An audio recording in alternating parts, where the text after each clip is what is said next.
I'm going to talk about how people deal with death of people around them. How do you handle it? What do you do? Do you go by the traditions, or do you feel your way through the process, or do you really get into your head? Come on now. What's up? Welcome back to I Got Crabs. Why do I say that? Because I got crabs. Plenty of them. Today we are rocking with the Power in One shirt line. Some peeps out of DC doing their thing with the shirts. I'm rocking with my own crabs. I bought some king crab clusters, put them in the pot with some beer, vinegar, and Old Bay. And we're gonna rock with it like that. But what I want to talk about today is real serious, probably as serious as I can get on here. I'm going to talk about how people deal with death of people around them. How do you handle it? What do you do? Do you go by the traditions, or do you feel your way through the process, or do you really get into your head and the cerebral? I'm telling you, this stuff is deep. Oh, the beer we're rocking with is Loose Cannon. Never heard of it before. Like I say, we try new beer here, and I don't know what to expect. And it's ironic that we're talking about death, and there's a damn skull on the beer cap, and also on the label. So I don't know what that's about. And I don't have a Coors Light or Bud Light as a backup plan. Still have some Fat Tire left, some Fat Tire beer. But this has been on my mind for a while because I lost a lot of people this year. Lost 2 cousins, 2 close friends. And what's interesting is how I dealt with each one. All right? And I've come to realize that people react sometimes, on their own how they feel. They do what they feel. Then sometimes people are just caught up in the moment, and they just walk around. I don't want to say lightheaded, but they're in a fog. Some people jump to what they think the other person will want them to do. You know what I'm saying? So if the person has a loved one, say a husband, mother, father, wife, they say, you know what, we got to rush to their aid because they just lost a son, they just lost their daughter, they just lost their husband, wife, boyfriend, girlfriend. So let's go take care of them. And then some people say, you know what, this is what my deceased friend or relative would want me to do. He would probably want me to do this and this. Or they do it in the tradition of that person. I love that person, so I'm going to jump out there and do this. And that gets kind of lost in translation when there are a lot of different people that feel the same way.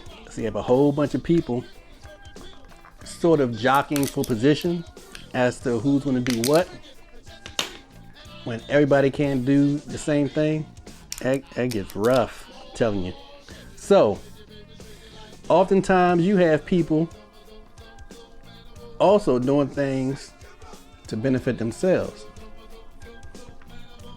How they gonna look? Are they gonna feel superior to other people around them? Or do they feel their actions will be interpreted as them caring for the deceased more than anybody else? But we're gonna get deeper. We just playing around on the surface.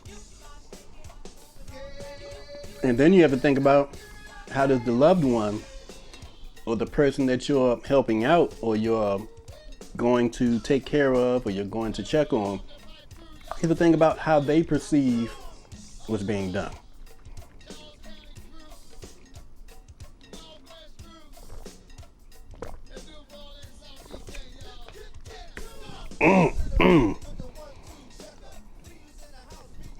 That's strong. It says fearless, bold, and independent. And they right, 'cause this is bold. That's strong, but pale. I'm not in the pale biz, for real. So I'm gonna see if I can finish drinking it, but this is probably one I would not try again.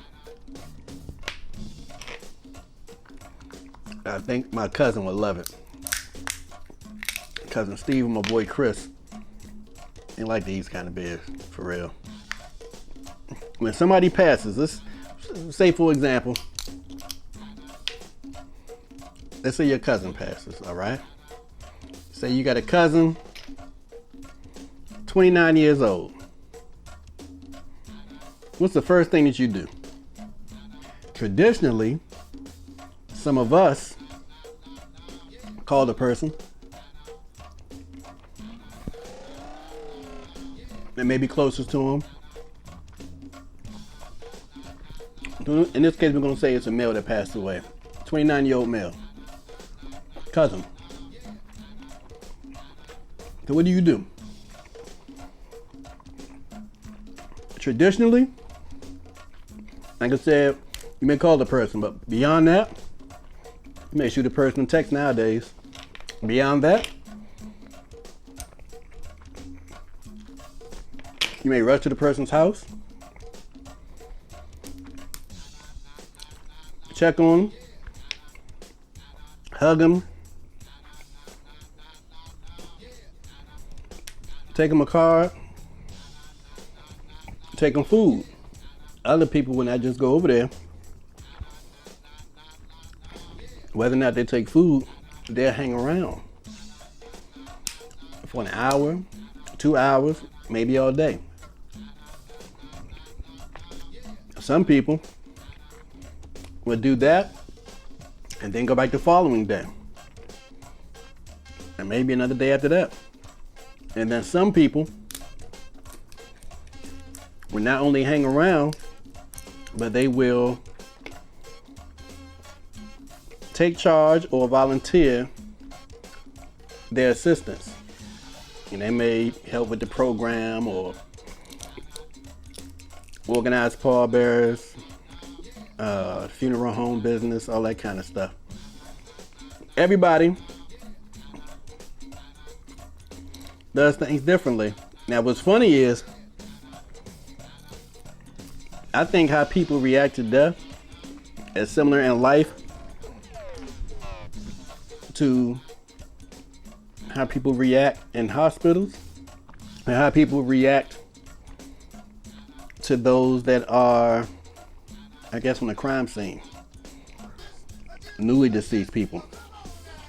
Because you have some people that can go in the hospital or work in the hospital, your nurses, you see all this blood and all this gore every day at work.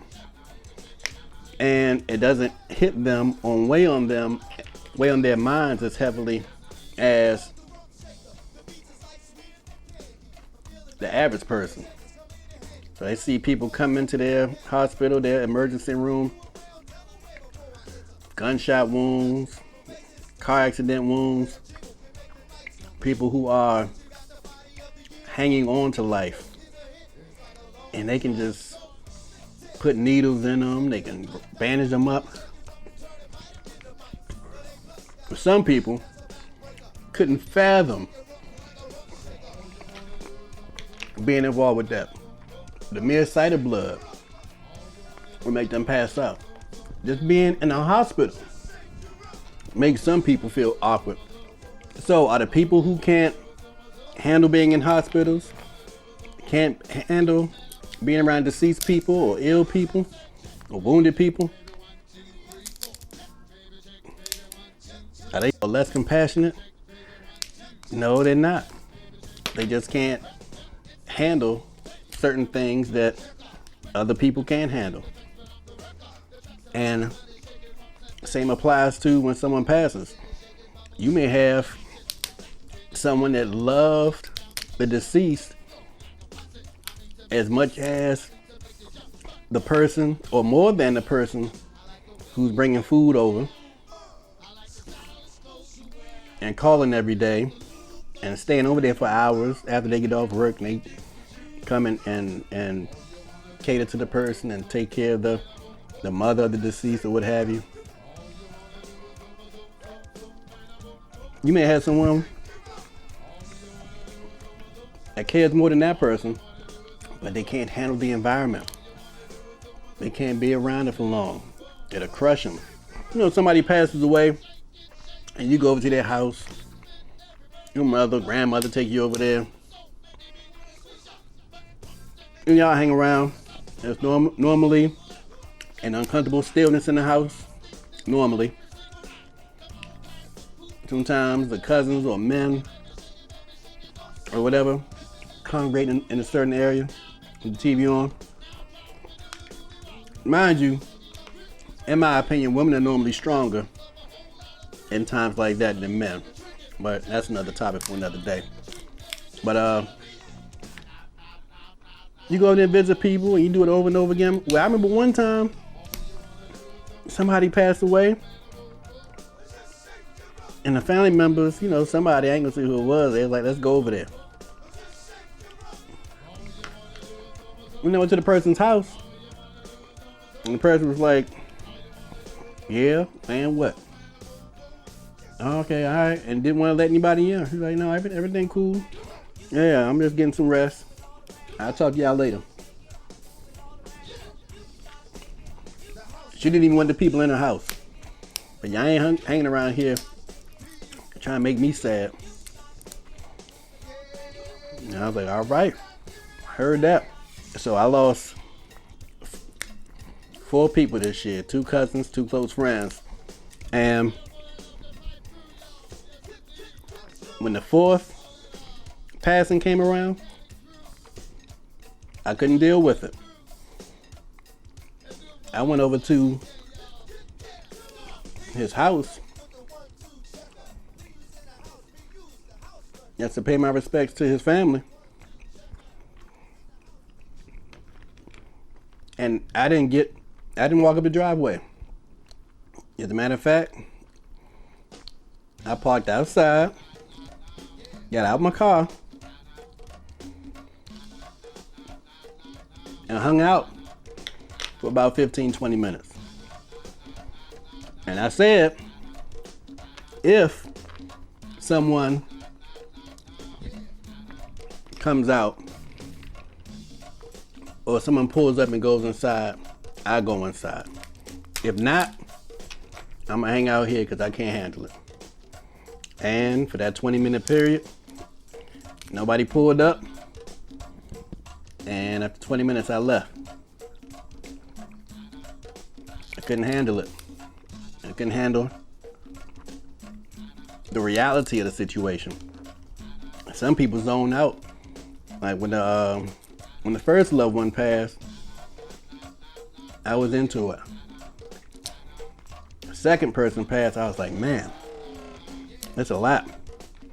Third person passed, I was in a daze. I was pretty much done with everything. And then the next person passed about a month and a half later. I was confused, zoned out, still a little confused, unable to think about anything but the times that that person I won't have. Thinking about the memories, thinking about things that we were supposed to do.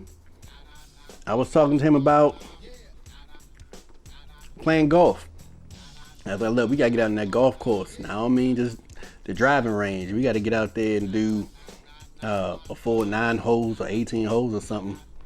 And just kick back and have some fun, start enjoying ourselves more.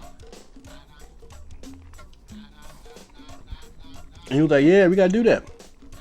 And that was like 3 weeks before he passed. So After those other passings, I wasn't the right person to be around anybody talking about him passing. I could talk about him and tell some good stories and have some fun with that. But even that, felt like he was alive. He just wasn't there to hear me. But let's take things a little deeper. Do you take into consideration how the person's close relatives feel? So like I say it's your cousin that passed away, 29 years old, male. Do you stuck it up for his parents? You go over there and say, hey, I'm here for you. I got y'all. What do y'all need me to do?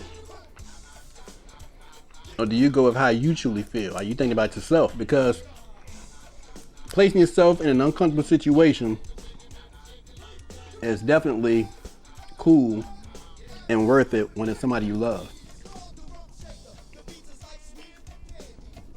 But if it's somebody you love, but you're unable to handle what you're getting into, and you walk through that door, you never know how it's going to affect your soul. It may rip you apart, causing irreparable damage, or something you can't get over for months, maybe a year. Death is hard to deal with. And you never know how somebody is going to handle it. You can have 3 siblings. Good times. When James passed, JJ handled one way, Thelma handled one way, Michael handled another way. And the mother, Florida, she seemed to be in denial.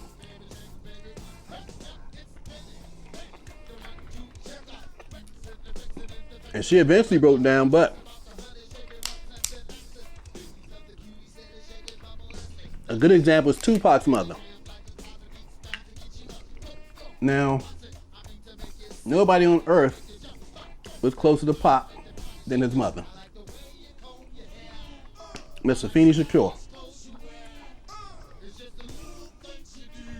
At the hospital, Pac was on life support. All these women, some thugs, all these quote-unquote gangsters, some real gangsters, some thugs, they're in the hospital crying. The only person who wasn't crying was Pac's mother. And she was telling everybody it's going to be all right. And she's consoling everybody. She's making sure everybody's all right. This is Pac's mother doing that. And you would think she would be the one hurting the most and the one breaking down the most. But you never know how somebody's going to take it.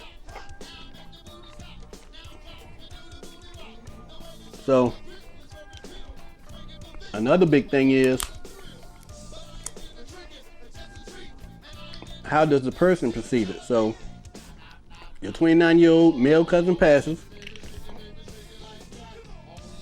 Your mother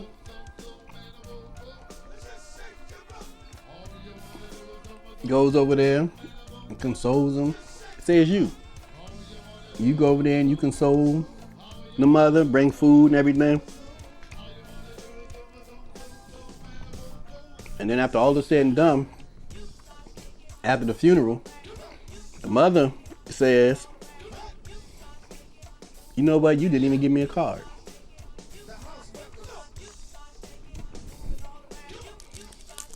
Some people don't need a card.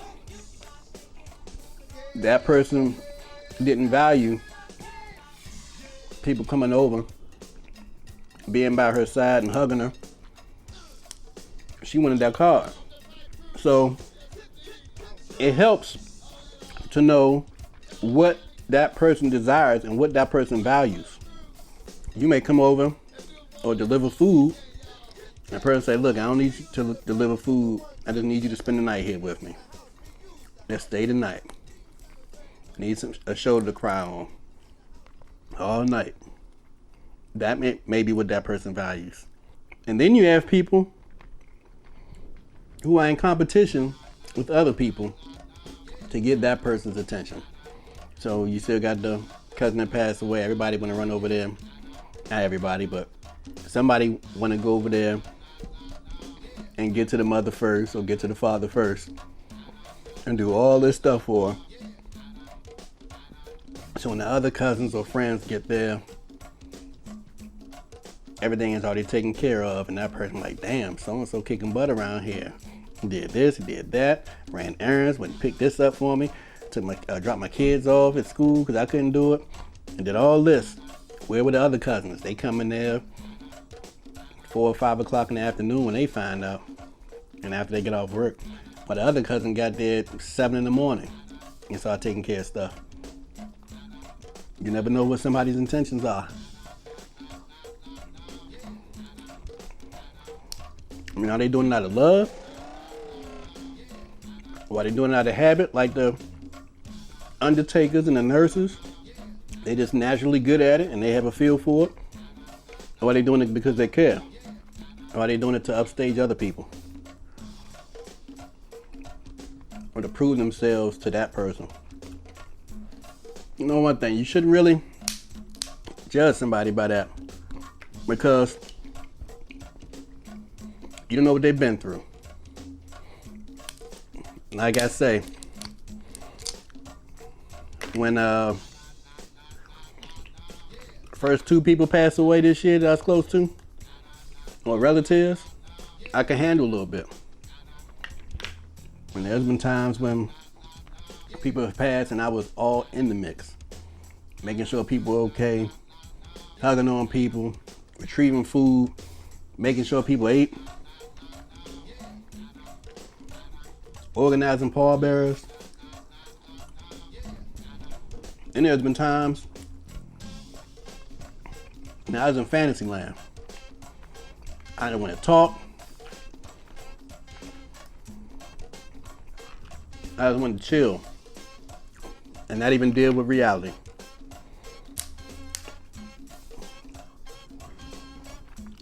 I remember my grandmother's twin brother. When my grandmother passed, he and I were talking, and he told me he went to the hospital when my grandmother was on the machine. This is a twin brother now. He went to the hospital, stayed at the hospital for about 10, 12 hours. But he never went inside. He said he couldn't handle it. He couldn't picture his twin sister like that.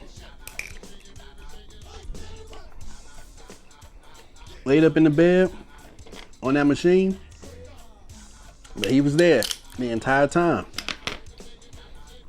And his love can't be questioned.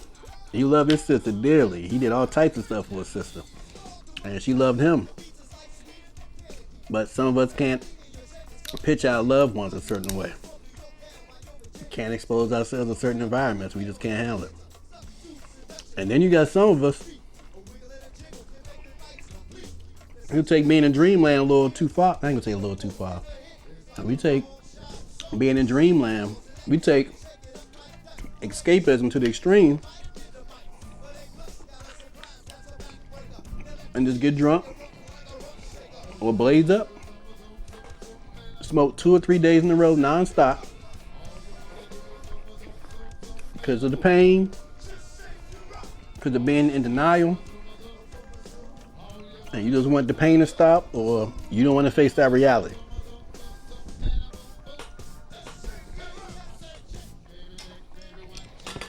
Around here drinking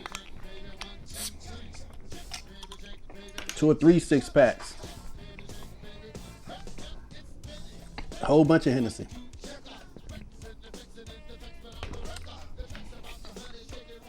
Just to make it to the next day. And even though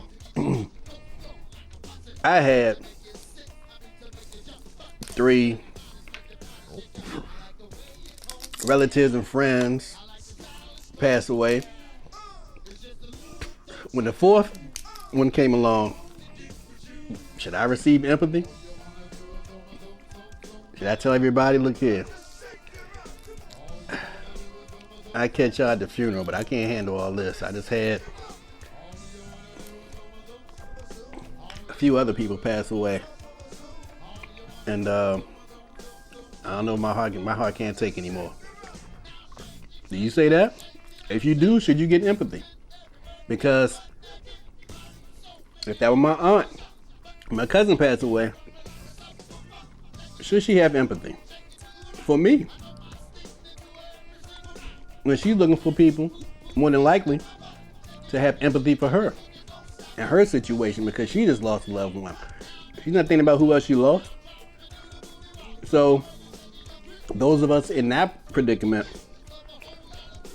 need to lighten up on the person who's grieving or who just lost their child or husband, wife, whatever.